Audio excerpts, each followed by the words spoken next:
Health taste की बात आती है तो मैं भरोसा करता हूँ India largest diagnostics company as diagnostics. खुद को टेस्ट करते रहो।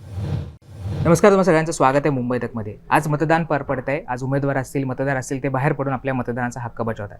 आज जरी मतदान होत असलं तरी कालचा दिवस हा राजकीयदृष्ट्या अत्यंत महत्त्वाचा होता। काल अनेक आरोप प्रत्यारोप झाले। कालचा दिवस हा सगळा या राजकीय घडामोडींनी गाजल्याचं आपल्याला पाहायला मिळतं। सुरुवातीला विनोद तावडे जे भाजपचे महत्त्वाचे नेते आहेत त्यांच्यावर गंभीर आरोप करण्यात आले। बवियाकडनं हे गंभीर आरोप करण्यात आले होते। विनोद तावडे हे नालासोपाराच्या एक हॉटेलमध्ये होते आणि तिथे आरोप करण्यात आला की विनोद तावडे हे तिथे पैसे वाटत आहेत, कार्यकर्त्यांना असतील, मतदारांना असतील पैसे वाटत असल्याचा आरोप हा बवियाकडनं करण्यात आला होता। हितेंद्र ठाकूर असतील किंवा त्यांचे समर्थक असतील ते तिथे मोठ्या प्रमाणावर जमले होते आणि 3 ते 4 तास हा सगळा राडा आपण सगळ्यांनी बघितलेला आहे। अर्थात यानंतर सगळ्या पत्रकार परिषद झाल्या आणि जे दावे केले जात होते, जे आरोप केले जात होते ते विनोद तावडेंनी फेटाळून लावलेले। हे सगळं सुरू असताना रात्री उशिरा भाजपकडनं एक पत्रकार परिषद घेण्यात आली आणि त्याच्यामध्ये महाराष्ट्रातले 2 बडे नेते म्हणजे सुप्रिया सुळे असतील किंवा नाना पटोले असतील यांच्यावर आता गंभीर आरोप करण्यात आलेले आहेत आणि त्यांना 5 प्रश्न देखील विचारण्यात आलेले आहेत। कालच्या पत्रकार परिषदेमध्ये एका IPS अधिकाऱ्याचा हवाला देऊन भाजपकडनं असं म्हणण्यात आलेलं आहे की 2018 मध्ये सुप्रिया सुळे असतील किंवा नाना पटोले असतील यांनी बिटकॉईनच्या माध्यमातून जे अवैध आहेत असं ट्रान्झॅक्शन केलं होतं आणि त्याच्यामधनं जो पैसा मिळाला त्याचा वापर हा या विधानसभेच्या निवडणुकीमध्ये केला जातो आहे। त्यांचं असं म्हणणं आहे की त्या IPS अधिकाऱ्यांनी असे आरोप केलेले आहेत की त्याच्या संदर्भातले चॅट्स असतील किंवा व्हॉइस नोट्स असतील हे त्यांच्याकडे आहेत आणि त्याच्यावरनं हा सगळा आरोप करण्यात आलेला आहे। कालच्या पत्रकार परिषदेमध्ये सुधांशू द्विवेदी जे भाजपचे प्रवक्ते त्यांनी काही ऑडिओ क्लिप्स ऐकवल्या आणि त्याचबरोबर काही स्क्रीनशॉट सुद्धा शेअर केलेले आहेत। जो डीलर आहे गौरव मेहता याच्याशी या नेत्यांचा संपर्क झाला होता आणि हा सगळा डील याच्या माध्यमातून केल्याचा आरोप सुद्धा त्या IPS अधिकाऱ्याने केलेला आहे आणि त्या IPS अधिकाऱ्याच्या आरोपांच्या हवाल्याने भाजपकडनं आता हे जे 2 बडे नेते आहेत सुप्रिया सुळे असतील किंवा नाना पटोले असतील यांना काही प्रश्न विचारण्यात आलेले आहेत। ते 5 प्रश्न नेमके काय आहेत आणि याच्यावर सुप्रिया सुळे असतील किंवा अजित पवार असतील यांनी काय प्रतिक्रिया दिली आहेत हे आपण सगळे समजावून घेणार आहोत। सुरुवातीला ते 5 प्रश्न काय आहेत ते आपण पाहूयात। जे BJPने विचारलेले 5 प्रश्न त्याच्यामध्ये पहिला प्रश्न आहे तो म्हणजे तुम्ही बिटकॉईन्समध्ये व्यवहार केला आहे का हे स्पष्ट करावं। दुसरा प्रश्न तो म्हणजे तुम्ही कधी डीलर गौरव मेहता आणि अमिताभ गुप्ता यांच्याशी संपर्क केला आहे का असा सुद्धा दुसरा प्रश्न विचारण्यात आलेला आहे। तिसरा प्रश्न तो म्हणजे हे WhatsApp चॅट तुमचंच आहे का असं सुद्धा भाजपकडनं विचारण्यात आलेलं आहे। चौथा प्रश्न तो म्हणजे हा आवाज तुमचा नाही हे तुम्हाला सांगावं लागेल आणि 5वा प्रश्न तो म्हणजे या नोट्समध्ये कोणत्या मोठ्या व्यक्ती संदर्भात चर्चा होतीये हे सुद्धा स्पष्ट करा असं भाजपकडनं म्हणण्यात आलेलं। मी जसं सुरुवातीला म्हटलं की सौरभ द्विवेदी यांनी काही ऑडिओ क्लिप्स ऐकवल्या ज्याच्यामध्ये डीलर आणि यांचं संभाषण, नेत्यांचं संभाषण असल्याचा आरोप करण्यात आलेला आहे। त्याचबरोबर काही स्क्रीनशॉटसुद्धा शेअर करण्यात आले ज्याच्यामध्ये या डील संदर्भाचं चॅटिंग झाल्याचं म्हणण्यात आलेलं आहे। अमिताभ गुप्ता हे पुण्यामध्ये सुद्धा IPS अधिकारी म्हणून त्यांनी काम केलेलं आहे। त्यांच्या हवाल्याने हे सगळे आरोप करण्यात आलेले आहेत। त्या डीलरने अमिताभ गुप्ता यांच्याशी संपर्क केला आणि बिटकॉईनमध्ये व्यवहार करायचा असं म्हटलं होतं आणि त्यानंतर त्यांनी काही बड्या नेत्यांची नावं घेतल्याचं सुद्धा या सगळ्यामध्ये भाजपकडनं सांगण्यात आलेलं आहे किंवा तसा आरोप हा करण्यात आलेला आहे। या आरोपानंतर आता अजित पवार जेव्हा आज मतदानाला बाहेर पडले त्यावेळेस त्यांनी असं म्हटलेलं आहे की जे व्हॉइस क्लिप्स आहेत त्या मी ऐकलेल्या आहेत आणि त्या व्हॉइस क्लिपमधला जो आवाज आहे तो सुप्रिया सुळेंचाच आहे असा थेट जे हे अजित पवारांनी म्हटलेलं आहे आणि याच्या संदर्भात जी चौकशी होईल त्याच्यानंतर जे सत्य आहे असेल ते समोर येईल असं सुद्धा अजित पवार म्हणालेत। अजित पवार आज बाईट देताना काय म्हणाले ते आपण ऐकूयात। त्यांनी म्हटलं की बिटकॉइन घोटाळ्यामध्ये त्यांचा कुणाच्या बद्दल मला मगाशी काही माझ्या पत्रकार मित्रांनी हा प्रश्न विचारला त्या संदर्भामध्ये चौकशी करणे आणि चौकशी करून काय सत्य आहे ते पडताळून पाहिलं गेलं पाहिजे।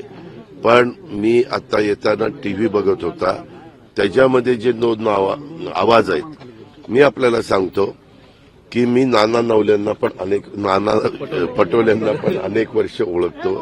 माझ्यावर ते पूर्वी आमदार पण होते, नंतर ते खासदार झाले, नंतर पुन्हा ते आमदार झाले, सभा आमचे स्पीकर होते एकेकाळी, असं त्या सगळ्या पदावर त्याच्यावर त्यांचा आवाज मला चांगला माहिती आहे। अर्थात मी आवाजाच्या बद्दलचा अगदी करेक्ट सांगणार अशातला भाग नाही।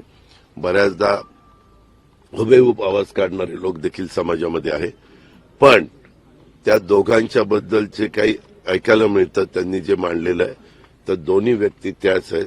तो सुप्रिया सुळेंचाच आवाज आहे, तो नाना पटोलेंचाच आवाज आहे। हे सगळं प्रकरण समोर आल्यानंतर मुंबई तकचे संपादक साहिल जोशी यांनी सुप्रिया सुळे यांच्याशी संपर्क केला आणि याच्यावर त्यांची प्रतिक्रिया घेतलेली आहे। सुप्रिया सुळे यांनी काय म्हटलेलं आहे ते सुद्धा आपण ऐकूयात। सुप्रिया जी, बीजेपी की तरफ से जो आरोप लगाए गए हैं बिटकॉइन मामले में कहा गया है कि आपकी कोई बातचीत हुई थी, दुबई बेस्ड इससे बातचीत हुई थी और उसके बाद बिटकॉइन के बदले में पैसे की बात कुछ हुई थी। किस तरीके के एलिगेशंस आपका इस पर क्या रिवर्ट है? भारतीय जनता पार्टी इतनी गंदी राजनीति कर रही है इज शॉकिंग। और दूसरी बात हम ऐसे कर रहे हैं कि मैं खुद कर रही हूँ कि मैंने एक तो साइबर क्राइम को कंप्लेन की है, मेरी पूना कमिश्नर ऑफ पुलिस से बात हो गई है, मैंने उनको साइबर क्राइम में कंप्लेन कर दी है बिकॉज ये सब झूठ साइबर क्राइम हो रहा है। एक बात तो मैंने नोटिस ऑलरेडी भेज दी है और जो आरोप सुधांशु त्रिवेदी जी ने उस पर किया है, मैं उनको डिफेमेशन की नोटिस भेज रही हूँ। जो पुलिस अधिकारी है उनका कहना है कि कुछ ऑडियो क्लिप्स उनके पास में है जिसमें आपकी बातचीत हो रही है। ये क्या है? कौन सी ऑडियो क्लिप्स की बात की जा रही है? क्या मामला लगा? मैंने बीजेपी दिखा रही है, लेकिन मैं ऐसी किसी आदमी को नहीं जानती, मेरा कुछ बिटकॉइन से ना कुछ लेना देना। ये बीजेपी की गंदी घटिया राजनीति चल रही है और मैं बीजेपी के लोगों को मैं डिफॉर्मेशन कर रही हूँ। कल महाराष्ट्र में और वोट ये पुलिस अधिकारी भी कौन है जो जेल में रह चुका है? कल महाराष्ट्र में चुनाव होने जा रहा है, उसके पहले इस तरीके का आरोप लगना, आप इसको किस तरीके से देखती है? आज दिन भर भी काफी आरोप प्रत्यारोप चलते रहे। बीजेपी पैनिक हो चुकी है, राजनीति इतनी गंदी और झूठे आरोप करे जा रहे, इसलिए मैं टाइमिंग की नहीं बात करती, अभी छोड़ दीजिए वो।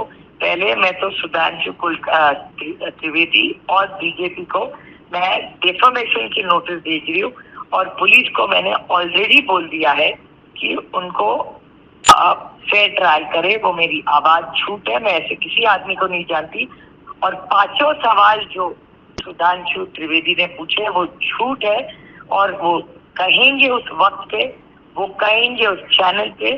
और जिस शहर में मैं सुधांशु त्रिवेदी के साथ डिबेट करने के लिए कभी भी तैयार हूँ, क्योंकि वो जो जो बोले हैं मेरे लिए वो सारा झूठ है।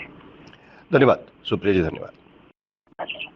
तर या सगळ्या प्रकरणावर आता सुप्रिया सुळे भाजप असेल किंवा जे IPS अधिकारी आहेत त्यांच्या विरोधात डिफॉर्मेशनची केस करणार आहेत आणि या संदर्भात पुढची जी कायदेशीर प्रक्रिया आहे ती सुद्धा पार पडणार असल्याचं सुप्रिया सुळे यांनी स्पष्ट केलेलं आहे। त्यामुळे निवडणुकीच्या मतदानाच्या आदल्या दिवशी असे आरोप प्रत्यारोप रंगल्यामुळे याचा सगळ्या मतदानावर काही परिणाम होतोय का, निवडणुकीवर काही परिणाम होतोय का, निवडणुकीच्या निकालांवर काही परिणाम होतोय का, हे पाहणं महत्त्वाचं असणार आहे। तुम्हाला या सगळ्या प्रकरणाबद्दल काय वाटतं हे आम्हाला कमेंट करून सांगायला विसरू नका आणि अजूनही तुम्ही मुंबई तकला सबस्क्राईब केलं नसेल तर ते सुद्धा करा। धन्यवाद।